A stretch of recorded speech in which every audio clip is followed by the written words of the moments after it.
ولا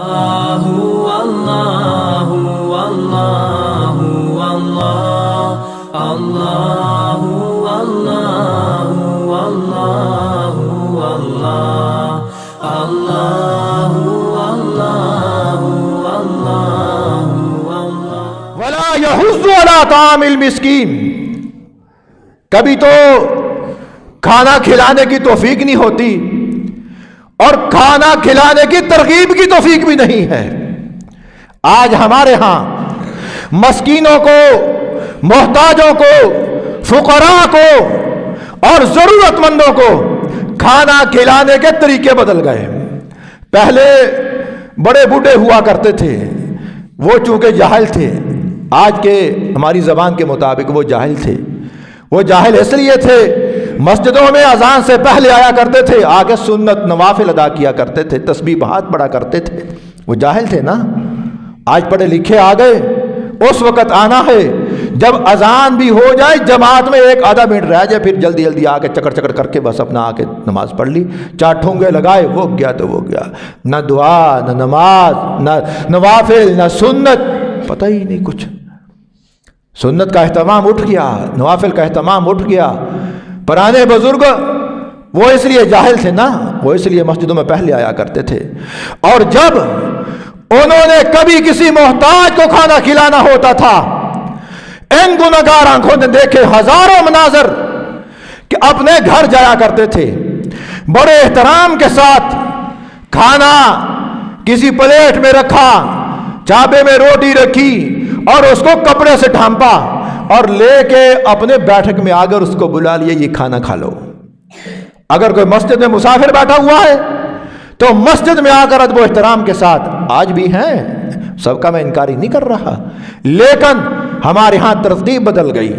وہ ترتیب کیا ہے کہ مسکین ہے یا محتاج ہے یا بھوکا ہے یا فقیر ہے، اس کو کھانا کھلانے کا طریقہ ہم نے ایک نیا ایجاد کر لیا۔ دیگ پکائی، شاپروں میں چاول ڈالے اور گاڑی والے سے کہہ دیا کہ گڈی وچ بیٹھ جا، وہ گاڑی میں بیٹھ جاتا ہے۔ اب کیا ہے، اب لوگوں کو پیچھے پیچھے لگایا ہوا ہے، شاپر اٹھا اٹھا کر اس طرح مار رہے ہیں۔ لعنت تمہارے اوپر، خدا کی کروڑ لعنت، تم نے رزق کی قدری کی ہے، اور وہ وقت دور نہیں، میری بات کو لکھ لو، جو شخص اس انداز سے رزق کو لوگوں پر تقسیم کرتا ہے، رب کعبہ کی قسم وہ فقر کی حالت کے بغیر دنیا سے نہیں جا سکتا۔ اس کو دنیا کے اندر فقر کا زمانہ دیکھنا پڑے گا۔ بچ جاؤ اس حالت سے۔ یہ کیا بے ڈھنگی ترتیب نکالی ہے کہ گاڑیوں کے اندر مال رکھا، چوپڑوں میں تقسیم کی رکھا، اور تقسیم کرنے کے انداز یہ ہے، اس طرح اٹھا اٹھا کر پھینک پھینک کر مارتے ہیں۔ یہ ہے طریقہ۔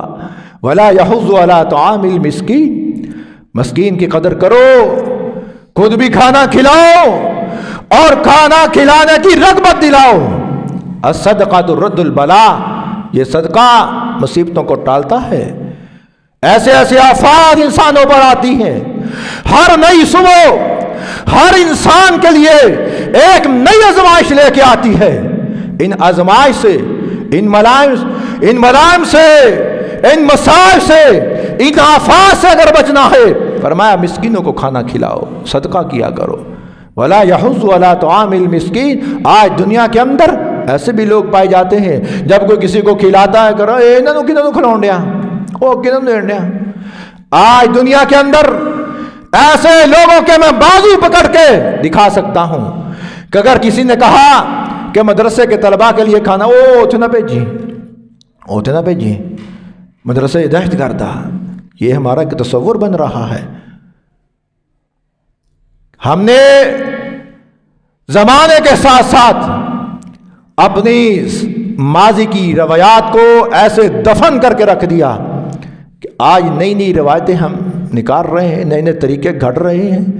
میرے پیارو، ایسا نہیں۔ یہ جو کھانا اس طرح پھینکا جاتا ہے، قیامت کے دن یہی رزق تمہارے لیے وبال جان بنے گا۔ طریقے بدلو، پھر گندی جگہ بٹھا کے نہ کھلاؤ کبھی کسی مسکین کو، اچھی جگہ دو، اس کو عزت دو، اس کا احترام کرو، اچھی جگہ بٹھا کے اس کو کھانا کھلاؤ۔ میں نے لوگوں کو دیکھا ہے کہ دیگے پکا کے لے جاتے ہیں، دسترخوان گندے نالے کے اوپر بچھا دیتے ہیں۔ اے بدبختو، کہاں سے لاؤں تمہاری مذمت کے لیے الفاظ؟